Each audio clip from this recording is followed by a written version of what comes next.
So do you know the car company Rivian? Yes. So they actually released or have announced this bike, which looks wild. It's what do they call it?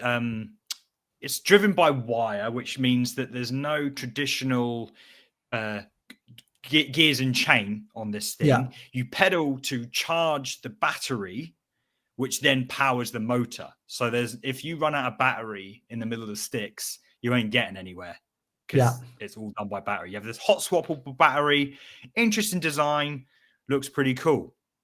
It's called Also. I'm guessing it's, I don't know, subsidiary of Rivian or something like that. But what I thought was quite nice, and you're starting to see elements of it right now, and I wondered what your thoughts are, because I know it's very divisive, is this neo-brutalism design aspect. You've got this eye, the classic one here. And this carries forward, you see it there. This carries forward to a little screen. There you go, pedal. Yeah. On the actual bike on the front. And I just thought this was really nice and a nice, I don't know, it's just nice to see this out in the open. I don't know whether that's the right way to explain it, but I just really liked it. And Rivian is great at UI and in design. Like they've been killing it with their designs. Maybe their cars, the look of their cars is not for everybody, but I do actually like the look in their cars. And if I could get one, I'd probably consider it. Yeah.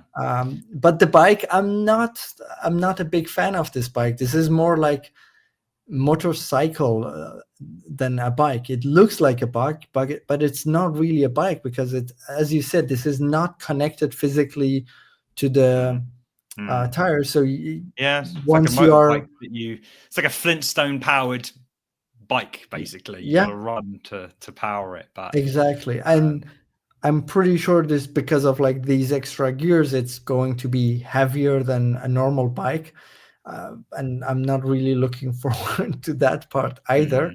But the design of it is really cool. And I wish it was, connected just like other bikes, like had a wire and a chain. A chain would be really nicer than, what's it called? Like wire. What did you say? Like, well, it's called steer by wire in the Cybertruck, but this is not steer by wire. Either way, you pedal. I know what you mean. Exactly. Yeah. $4,500. Okay, that's actually not as much as I thought they would charge for this. I saw a comment on someone's video saying that they just paid $4,000 for a bike that has sort of half the features of this. So this is apparently not too bad. It's out of my budget. But yeah. Yeah, I paid €3,500 euros for an electric bike from Cube. I don't know if you know Cube, and it's not a smart bike. It's a very powerful electric bike. It has like a really good, I don't know, like everything about it is kind of like top.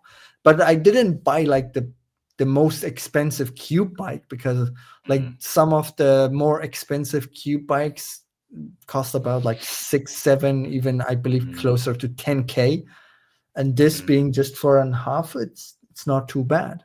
And especially being smart, it seems like it knows, it has some stats and it connects to your smartphone. Probably it will have an app and things like this.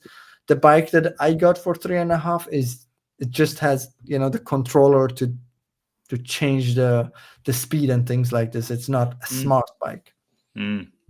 So it sounds pretty reasonable then. So I mean, the reason why I bring it to your attention is just this app design. I thought it was really nice, and this does carry forward to the app. I haven't found a picture of someone using the app, but it's like the app looks like this neo-brutalism as well. And I know a lot of people don't like it, but it's as I say, it's just nice to see. It's a bold choice. It's bold, and it kind of carries through to the design of the bike, But just thought it was quite cool.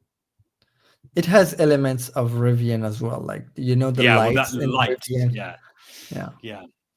Cool. This is part of a larger conversation on my show, Cmd+AI, which we stream live every single week. We discuss the news and all things related to AI in the world of design and web. Catch us next week and join in the banter.